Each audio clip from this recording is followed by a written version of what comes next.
ಮತ್ತೆ ಕೇದಾರನಾಥ ದೇಗುಲದಲ್ಲಿ ಜಲಪ್ರಳಯದ ಮುನ್ಸೂಚನೆ. ಕೇದಾರನಾಥ ದೇವಾಲಯವನ್ನ 6 ತಿಂಗಳು ಮುಚ್ಚಲು ನಿರ್ಧಾರ. ಅಷ್ಟು ದೊಡ್ಡ ಪ್ರಳಯವಾದರೂ ದೇಗುಲಕ್ಕೆ ಏನೂ ಆಗಿಲ್ಲ ಯಾಕೆ? ಅದೊಂದು ಚಮತ್ಕಾರಿ ಕಲ್ಲು ಇಡೀ ದೇಗುಲವನ್ನ ರಕ್ಷಿಸಿದ್ದು ಹೇಗೆ?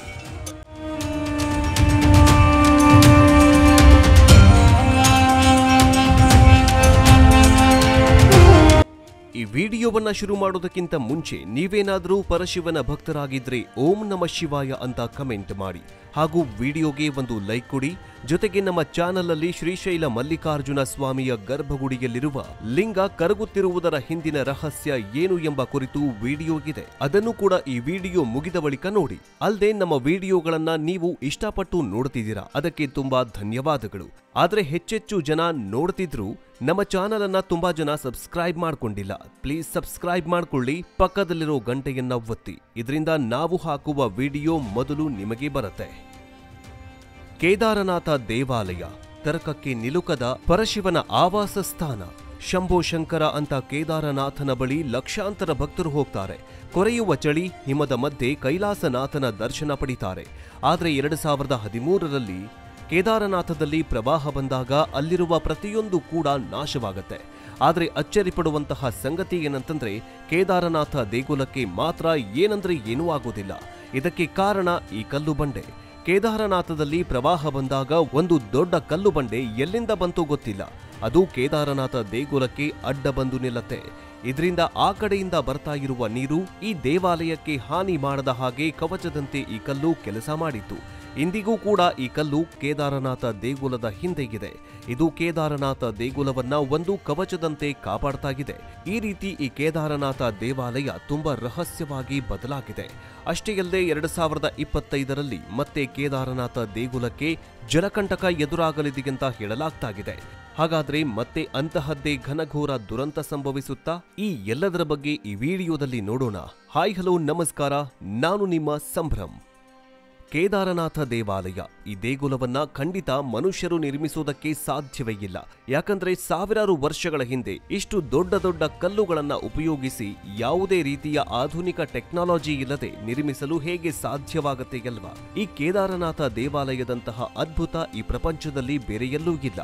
ಭಾರತದಲ್ಲಿರುವ ಪ್ರಸಿದ್ಧ ಜ್ಯೋತಿರ್ಲಿಂಗಗಳು ಎಲ್ಲವೂ ಕೂಡ ಒಂದೇ ನೇರ ರೇಖೆ ಮೇಲಿದೆ.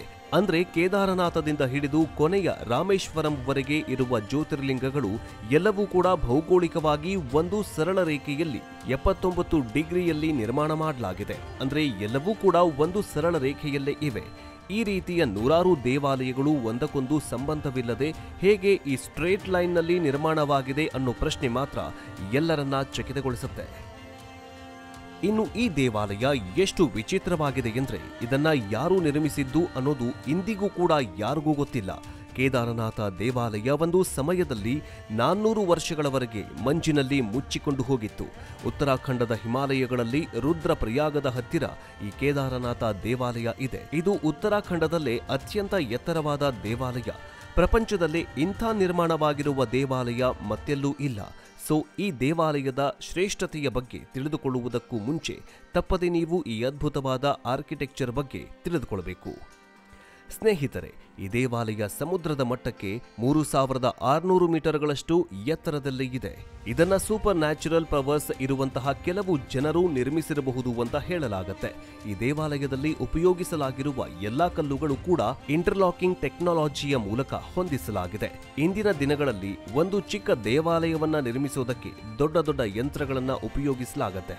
ಆದರೆ ಕೆಲವು ಸಾವಿರಾರು ವರ್ಷಗಳ ಹಿಂದೆ ಇಂತಹ ದೂರದ ಪ್ರದೇಶದಲ್ಲಿ, ಅಂದ್ರೆ ಮನುಷ್ಯರಿಗೆ ನಡ್ಕೊಂಡು ಹೋಗೋಕ್ಕೂ ಕೂಡ ಕಷ್ಟಕರವಾಗಿರುವಂತಹ ಇಂತಹ ಹಿಮಾಲಯದ ಪ್ರದೇಶದಲ್ಲಿ ಮೆಕ್ಯಾನಿಕಲ್ ಲಿಫ್ಟ್ಗಳಾಗಿರಲಿ, ಆಧುನಿಕ ತಂತ್ರಜ್ಞಾನಗಳಾಗಿರಲಿ ಏನೂ ಇಲ್ಲದ ಜಾಗದಲ್ಲಿ ಸಾವಿರಾರು ಟನ್ಗಳಷ್ಟು ತೂಕವಿರುವ ಕಲ್ಲುಗಳಿಂದ ಇಷ್ಟು ದೊಡ್ಡ ದೇವಾಲಯವನ್ನ ಖಂಡಿತ ಮನುಷ್ಯರಿಗೆ ನಿರ್ಮಿಸುವುದಕ್ಕೆ ಸಾಧ್ಯವಿಲ್ಲ.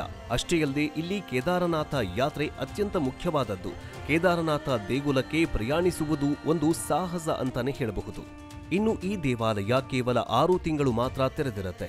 6 ತಿಂಗಳು ನಂತರ ಈ ದೇವಾಲಯವನ್ನ ಮುಚ್ಚಿಬಿಡ್ತಾರೆ. ಪುರಾಣಗಳ ಪ್ರಕಾರ ಈ 6 ತಿಂಗಳಲ್ಲಿ ದೇವಾಲಯವನ್ನ ಮುಚ್ಚಿದ ನಂತರ ಯಕ್ಷರು, ಗಂಧರ್ವರು ಕೇದಾರನಾಥ ದೇಗುಲಕ್ಕೆ ಬಂದು ಮಹಾಶಿವನಿಗೆ ಪೂಜೆ ಮಾಡ್ತಾರಂತೆ. ಅಲ್ಲದೆ ಈ ದೇಗುಲವನ್ನ ಪಾಂಡವರು ನಿರ್ಮಿಸಿದ್ದಾರೆ ಎಂತಲೂ ಹೇಳಲಾಗುತ್ತೆ. ಹಾಗಾದ್ರೆ ಕೇದಾರನಾಥ ದೇಗುಲವನ್ನ ನಿಜವಾಗಲೂ ಪಾಂಡವರೇ ನಿರ್ಮಿಸಿದ್ದಾರಾ? ಇದರ ಹಿಂದೆ ಒಂದು ದೊಡ್ಡ ಕಥೆಯೇ ಇದೆ. ಅದರ ಬಗ್ಗೆ ಹೇಳ್ತೀವಿ. ಆದರೆ ಅದಕ್ಕಿಂತ ಮುಂಚೆ ದೇವಾಲಯದ ಕೆಲವೊಂದಿಷ್ಟು ರಹಸ್ಯಗಳನ್ನ ಹೇಳ್ತೀವಿ ನೋಡಿ. ಇನ್ನು ಕೇದಾರನಾಥದ ಬಾಗಿಲುಗಳು ಸರಿಯಾಗಿ ಅಕ್ಷಯ ತೃತೀಯ ದಿನದಂದು ತೆರೆಯಲಾಗುತ್ತೆ. ಮತ್ತೆ 6 ತಿಂಗಳುಗಳ ನಂತರ ಮುಚ್ಚಿಬಿಡ್ತಾರೆ. ಸಾವಿರಾರು ವರ್ಷಗಳ ಚರಿತ್ರೆಯನ್ನ ಹೊಂದಿರುವ ಈ ಕೇದಾರನಾಥ ದೇಗುಲದಲ್ಲಿ ಪೂಜೆಗಳು ತುಂಬಾ ಪ್ರತ್ಯೇಕವಾಗಿರುತ್ತೆ. ಬೆಳಗ್ಗೆ ಮೊದಲ ಪೂಜೆಯಲ್ಲಿ ಜ್ಯೋತಿರ್ಲಿಂಗಕ್ಕೆ ಪವಿತ್ರ ಜಲದಿಂದ ಸ್ನಾನ ಮಾಡಿಸ್ತಾರೆ. ನಂತರ ಜ್ಯೋತಿರ್ಲಿಂಗಕ್ಕೆ ಪ್ರತ್ಯೇಕ ಪೂಜೆಯನ್ನ ಮಾಡ್ತಾರೆ. ಈ ಸಮಯದಲ್ಲಿ ಸಾಮಾನ್ಯ ಭಕ್ತರು ಕೂಡ ಈ ಪೂಜೆಗೆ ಹಾಜರಾಗಬಹುದು. ನಂತರ ಸಾಯಂಕಾಲ ಮಹಾಶಿವನನ್ನ ಮತ್ತೆ ಅಲಂಕಾರ ಮಾಡಲಾಗುತ್ತೆ. ಆ ಸಮಯದಲ್ಲಿ ಭಕ್ತರು ಕೇವಲ ಸ್ವಲ್ಪ ದೂರದಿಂದ ಮಾತ್ರವೇ ದರ್ಶನವನ್ನ ಪಡೆಯಬಹುದು. ಈ ದೇವಾಲಯದ ದರ್ಶನ ಪಡೆದ್ರೆ ಪ್ರಜೆಗಳ ಪಾಪಗಳೆಲ್ಲ ಹೋಗುತ್ತವೆ ಅಂತ ಜನರ ನಂಬಿಕೆಯಾಗಿದೆ. ಈ ದೇವಾಲಯವನ್ನ ಮುಚ್ಚಿದ 6 ತಿಂಗಳವರೆಗೆ ಇಲ್ಲಿ ವಿಪರೀತವಾದ ಮಂಜು ಬೀಳ್ತಾ ಇರುತ್ತೆ. ಇನ್ನು ಕೇದಾರನಾಥದಲ್ಲಿ ಪ್ರಧಾನ ಪೂಜಾರಿಯನ್ನ ರಾವಲ್ ಅಂತ ಕರೆಯಲಾಗುತ್ತೆ. ಇವರ ಪೂರ್ತಿ ಹೆಸರು ಜಗದ್ಗುರು ರಾವಲ್ ಭೀಮಾಶಂಕರ್ ಲಿಂಗ.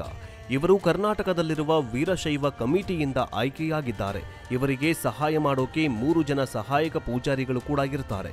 ಕೇದಾರನಾಥ ದೇವಾಲಯದ ಚರಿತ್ರೆಯ ಪ್ರಕಾರ 6ನೇ ಶತಮಾನದ ನಂತರದಿಂದ ಭಕ್ತರು ಮತ್ತು ರಾಜರು ಈ ದೇವಾಲಯದ ಮೇಲೆ ಆಸಕ್ತಿಯನ್ನ ತೋರಿಸಲು ಶುರು ಮಾಡ್ತಾರೆ. 8ನೇ ಶತಮಾನದಲ್ಲಿ ಜಗದ್ಗುರು ಶಂಕರಾಚಾರ್ಯರು ಈ ದೇವಾಲಯವನ್ನ ಪುನರ್ಸ್ಥಾಪನೆ ಮಾಡ್ತಾರೆ. 19ನೇ ಶತಮಾನದ ಹೊತ್ತಿಗೆ ಬಹಳಷ್ಟು ಜನ ರಾಜರು ಕೇದಾರನಾಥ ಸುತ್ತಲೂ ಬಹಳಷ್ಟು ದೇವಾಲಯಗಳನ್ನ ಕಟ್ಟಲು ಶುರು ಮಾಡ್ತಾರೆ. ಇದರಿಂದ ದೇಶ ವಿದೇಶಗಳಿಂದ ಬಹಳಷ್ಟು ಜನ ಪ್ರಜೆಗಳು ಪೂಜಾರಿಗಳು ಇಲ್ಲಿಗೆ ಬಂದು ದರ್ಶನ ಪಡೆಯಲು ಪ್ರಾರಂಭ ಮಾಡ್ತಾರೆ. ಈ ರೀತಿಯಾಗಿ ನಿಧಾನವಾಗಿ ಕೇದಾರನಾಥ ತೀರ್ಥಯಾತ್ರೆ ತುಂಬಾ ಪ್ರಸಿದ್ಧಿಯನ್ನ ಪಡೆದುಕೊಳ್ತಾ ಹೋಗುತ್ತೆ. ಆದರೆ ಕಾಲಕ್ರಮೇಣ ಪ್ರತಿಯೊಂದು ದೇವಾಲಯವೂ ಕೂಡ ಹಳೆಯದಾಗ್ತಾ ಇದ್ದಂತೆ ಅದರ ಕಳೆಯನ್ನ ಕಳೆದುಕೊಳ್ಳುತ್ತೆ. ಅದೇ ರೀತಿ ಈ ದೇವಾಲಯವೂ ಕೂಡ ಒಂದು ಸಮಯದಲ್ಲಿ 400 ವರ್ಷಗಳವರೆಗೆ ಮಂಜಿನಲ್ಲಿ ಮುಚ್ಚಿ ಹೋಗಿತ್ತು. ಹಾಗಾದ್ರೆ ಈ ದೇವಾಲಯ ಯಾವಾಗ ಮಂಜಿನಲ್ಲಿ ಮುಚ್ಚಿ ಹೋಗಿತ್ತು, ಅದಕ್ಕೆ ಕಾರಣವೇನು ಎಂಬ ಡೌಟ್ ಖಂಡಿತ ನಿಮ್ಮಲ್ಲಿ ಬಂದಿರುತ್ತೆ. 1130ರಿಂದ 1980ರವರೆಗೆ ಇರುವ ಕಾಲವನ್ನ ಲಿಟಲ್ ಐಸ್ ಏಜ್ ಅಂತ ಕರೀತಾರೆ. ಈ ದೇವಾಲಯ 400 ವರ್ಷಗಳವರೆಗೆ ಮಂಜಿನಲ್ಲಿ ಮುಚ್ಚಿ ಹೋಗಿತ್ತು. ಆ ಸಮಯದಲ್ಲಿ ಈ ದೇವಾಲಯ ಯಾರಿಗೂ ಗೊತ್ತಿರಲಿಲ್ಲ. ಎಷ್ಟೋ ಜನ ಶಾಸ್ತ್ರಜ್ಞರು ಈ ದೇವಾಲಯ ಮೇಲೆ ರಿಸರ್ಚ್ ಮಾಡ್ತಾರೆ.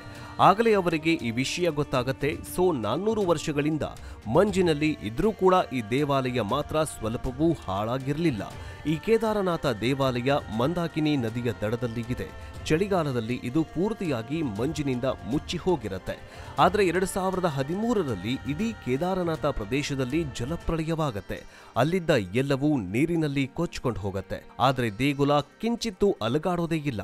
ಯಾಕಂದ್ರೆ ದೇಗುಲದ ರಕ್ಷಣೆಗೆ ದೊಡ್ಡ ಕಲ್ಲು ಬಂಡೆ ನೀರಿನಲ್ಲಿ ಕೊಚ್ಚಿಕೊಂಡು ಬಂದು ದೇಗುಲದ ಹಿಂದೆ ಬಂದು ಬಿದ್ದು ರಕ್ಷಾ ಕವಚವಾಗಿತ್ತು. ಈಗಲೂ ಆ ಕಲ್ಲಿಗೆ ವಿಶೇಷ ಪೂಜೆಯನ್ನ ಸಲ್ಲಿಸಲಾಗತ್ತೆ. ಇನ್ನು ಇದು ತುಂಬಾ ಪುರಾತನವಾದ ದೇವಾಲಯ. ಈ ಬಗ್ಗೆ ಪುರಾತನ ಗ್ರಂಥಗಳಲ್ಲೂ ಕೂಡ ಬಹಳಷ್ಟು ಬಾರಿ ಪ್ರಸ್ತಾಪ ಮಾಡಲಾಗಿದೆ. ಸ್ಕಂದ ಪುರಾಣ, ವಾಯುಪುರಾಣ, ಕೇದಾರ ಕಲ್ಪ, ಕೇದಾರ ಖಂಡದಲ್ಲಿ ಈ ದೇವಾಲಯದ ಬಗ್ಗೆ ಬಹಳ ವಿವರವಾಗಿ ಬರೆಯಲಾಗಿದೆ.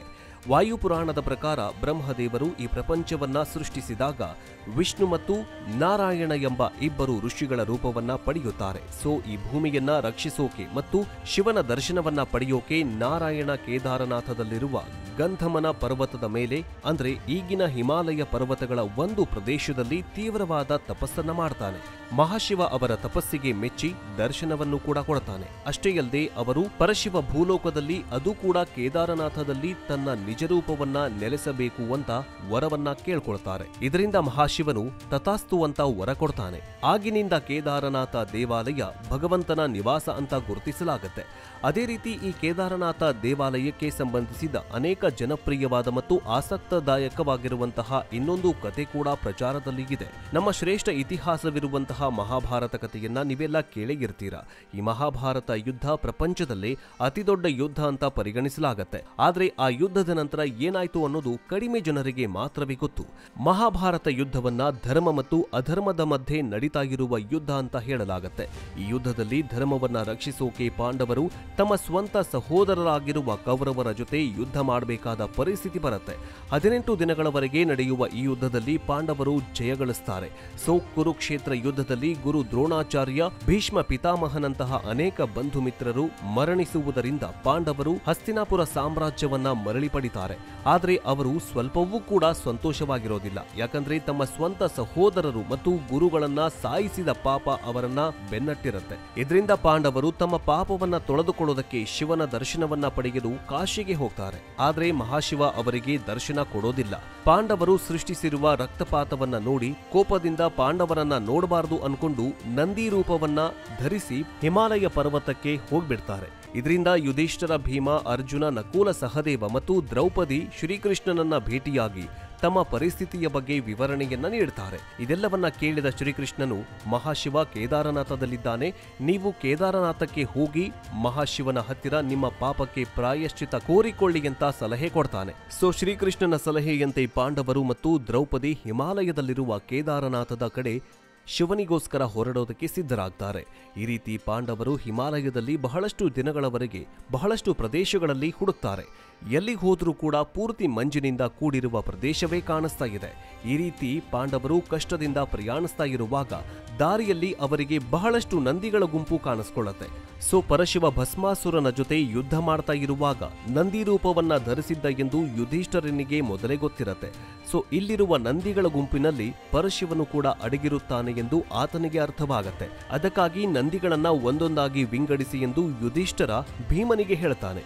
ನಂತರ ಭೀಮ ಆ ಗುಂಪಿನಲ್ಲಿರುವ ನಂದಿಗಳಿಂದ ಒಂದೊಂದು ನಂದಿಯನ್ನ ತನ್ನ 2 ಕಾಲುಗಳ ಮಧ್ಯದಿಂದ ಹೋಗಲು ಬಲವಂತ ಮಾಡ್ತಾನೆ. ಈ ರೀತಿ ಒಂದೊಂದೇ ನಂದಿ ನಿಧಾನವಾಗಿ ಭೀಮನ ಕಾಲುಗಳ ಮಧ್ಯದಿಂದ ಹೋಗಲು ಶುರು ಮಾಡ್ತವೆ. ಆದರೆ ಅವುಗಳಲ್ಲಿ ಒಂದು ನಂದಿ ಮಾತ್ರ ತನ್ನ ತಲೆಯನ್ನ ಭೂಮಿಗೆ ಬಡಿದು ಭೂಮಿಯ ಒಳಗಡೆ ಹೋಗಲು ಪ್ರಯತ್ನ ಮಾಡತ್ತೆ. ಈ ರೀತಿ ಪಾಂಡವರು ನೋಡ್ತಾ ಇದ್ದಂತೆ ಅವರ ಶರೀರದ ಅರ್ಧಕ್ಕಿಂತ ಜಾಸ್ತಿ ಭಾಗ ಭೂಮಿಯ ಒಳಗಡೆ ಹೋಗಿಬಿಡತ್ತೆ. ಸೊ ಭೀಮ ತಕ್ಷಣವೇ ಓಡಿ ಹೋಗಿ ಆ ನಂದಿಯ ಬಾಲವನ್ನ ಹಿಡಿದುಕೊಂಡು ಹೊರಗೆ ಎಳೆಯೋದಕ್ಕೆ ಪ್ರಯತ್ನ ಮಾಡ್ತಾನೆ. ನಿಮಗೆಲ್ಲ ಗೊತ್ತು, ಭೀಮನಿಗೆ 10,000 ಆನೆಗಳಷ್ಟು ಬಲ ಇತ್ತು ಅಂತ. ಆದ್ರೆ ಅಷ್ಟೊಂದು ಬಲವನ್ನ ಪ್ರಯೋಗ ಮಾಡಿದ್ರೂ ಕೂಡ ಆ ನಂದಿಯ ಹಿಂದಿನ ಭಾಗ ಅಂದ್ರೆ ಭುಜದ ಭಾಗ ಮಾತ್ರ ಮೇಲೆ ಬಂದು ಪೂರ್ತಿ ದೇಹದ ಭಾಗ ಮಾಯವಾಗ್ಬಿಡತ್ತೆ. ಅದಕ್ಕಾಗಿಯೇ ಕೇದಾರನಾಥ ದೇಗುಲದಲ್ಲಿ ಇಂದಿಗೂ ಕೂಡ ಮಹಾಶಿವನ ಈ ರೂಪದಲ್ಲಿ ಪೂಜೆಯನ್ನ ಸ್ವೀಕರಿಸುತ್ತಿದ್ದಾನೆ. ಸೊ ಈ ರೀತಿಯಾಗಿ ಕೇದಾರನಾಥ ದೇವಾಲಯ ಹುಟ್ಟಿಕೊಂಡಿದೆ ಅಂತ ನಮ್ಮ ಪುರಾಣಗಳಲ್ಲಿ ಹೇಳಲಾಗತ್ತೆ.